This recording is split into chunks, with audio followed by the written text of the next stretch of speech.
நிறைவாழ்வு AG சபை வழங்கும் morning மன்னாவிற்கு உங்களை அன்போடு வரவேற்கிறோம்.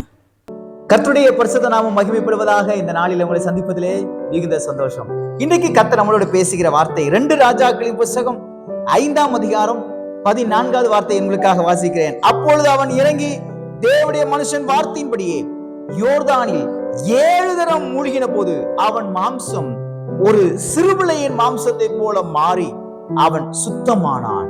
எவ்வளவு அருமையான வார்த்தை! கர்த்தர் செய்த ஒரு பெரிய அற்புதம். நாகமான் என்கிற ஒரு குஷ்டரோகி, அவன் ஒரு பெரிய படை தலைவனாக இருக்கிறான். அவனுக்கு நேர்ந்த பிரச்சனை என்னன்னா, உச்சந்தலையிலிருந்து உள்ளங்கால் வரையும் குஷ்டம், வெண் குஷ்டம், வெளியே தெரியாது.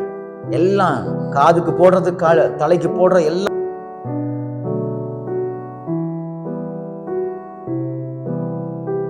இஸ்ரவேலிலிருந்து அடிமையாக கொண்டு போகப்பட்ட ஒரு சிறு பிள்ளை சிறு பிள்ளையின் மூலமாக இவன் இஸ்ரவேல் ஜனங்களிடத்திலே வருகிறான். வந்து ஜனங்களிடத்திலே வந்து அவன் இருக்கும் பொழுது தீர்க்கதரிசி பார்க்கிறார், எலியா தீர்க்கதரிசி பார்க்கிறார்.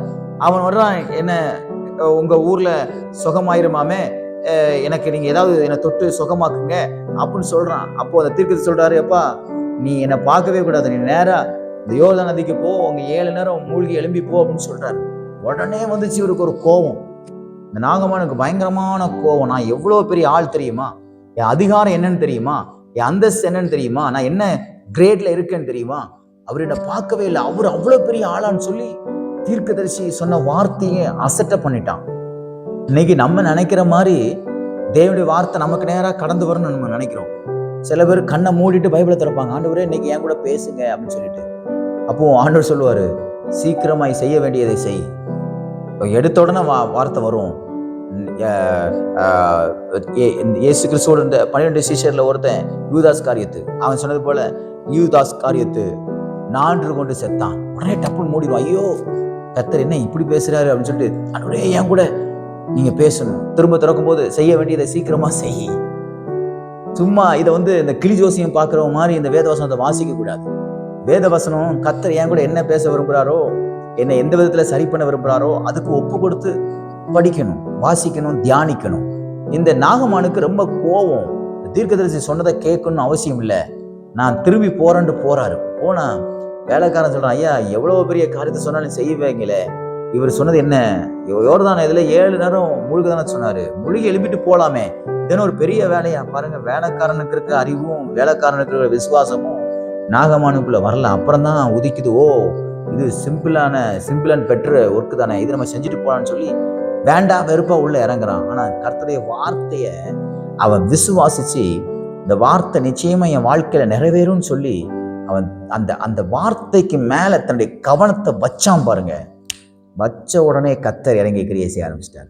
இன்னைக்கு நிறைய நேரம் கர்த்தருடைய வார்த்தை நான் விரும்புகிறது போல எனக்கு இல்லை, நான் விரும்புகிறது போல தேவன் என்னோடு பேசலன்னு சொல்லி நிறைய நேரம் நம்ம ரொம்ப குழப்பம் அடைவோம்.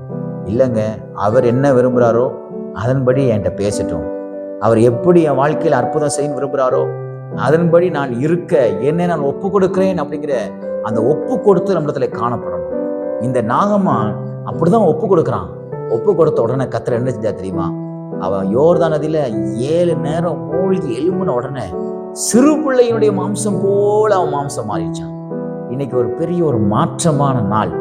உங்க சரீரத்துல, உங்க உச்சன் தலைமுறை உள்ளங்கால் வரையிலும் கர்த்தர் ஒரு பெரிய நன்மை செய்யற நாள். எப்படி நீங்க இருந்தீங்களோ அதை கர்த்தர் தலைகீழாக நன்மையாக மாற்ற போகிறார். உங்களுடைய கஷ்டங்கள், உங்க நஷ்டங்கள், உங்க வேதனை, உங்க அவமானம் எல்லாவற்றையும் கர்த்தர் இன்றைக்கு மாற்றி போட்டு ஒரு புதிய வாழ்க்கை, ஒரு புதிய சந்தோஷம், ஒரு புதிய புத்துணர்ச்சி, ஒரு புதிய பலனை கர்த்தர் தரப்போகிறார். சரீரத்துல இதுவரைக்கும் நீங்க வேதனை அனுபவிச்சிருக்கலாம், ஆனா இன்னைக்கு கர்த்தர் ஒரு புதிய பலத்தை தரப்போகிறார். விசுவாசிக்கிறீங்களா? என்னை பலப்படுத்துகிற கிறிஸ்துவினால் எல்லாவற்றையும் செய்ய எனக்கு பலன் உண்டுன்னு விசுவாசிக்கிறீங்களா? நீங்க அப்படி விசுவாசிப்பீங்கன்னா நான் சொல்லுகிறேன், கர்த்தர் உங்க பலவீனங்களையும் உங்க சுகவீனங்களையும் கர்த்தர் நிச்சயமா எடுத்து போடுவார். எப்படி இந்த நாகமானுடைய குஷ்டரோகம் நீங்கி சிறு பிள்ளைகளுடைய மாம்சம் போல மாறிச்சோ, அதே போல இன்னைக்கு ஒரு மாற்றங்களை கர்த்தர் உங்களுக்கு தருவார். கர்த்தருடைய வார்த்தையை விசுவாசிங்க, வார்த்தைக்கு கீழ்ப்படிங்க, சொல்றதை செய்யுங்க, விடுங்கிறத விட்டுருங்க. அதுல நஷ்டம் வருமே, அதுல எனக்கு பிரிவினை வருமே, அதனால எனக்கு குறை வருமே, அதெல்லாம் பத்தி யோசிக்காதீங்க. கர்த்தர் சொல்லிட்டாருன்னா அதை செய்யுங்க, நான் சொல்கிறேன், ஒரு பெரிய மாற்றம் உண்டாகும். கர்த்தர் சில சம்பாஷணைகளை விடுங்கிறாரா, விட்டுருங்க. சில உறவுகளை கட் பண்ணி போட்டுருங்கிறாரா, கட் பண்ணி போட்டுருங்க. சில சிந்தைகளை நீ விட்டு அதை விட்டு வெளியே வான்னு சொல்றாரா, வந்துருங்க.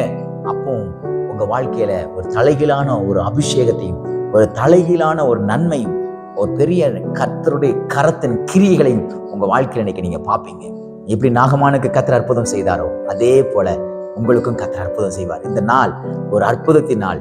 இந்த நாள் உங்களுக்கு ஒரு மறுமலர்ச்சியின் நாள். இந்த நாள் எல்லா பழையவைகளும் ஒளிந்து எல்லாம் புதிதாகிற நாளாக கர்த்தர் உங்களுக்கு ஆசீர்வதிப்பாராக. கீழ்ப்படியுங்கள், ஆசீர்வாதத்தை பெற்றுக்கொள்ளுங்கள். God bless you.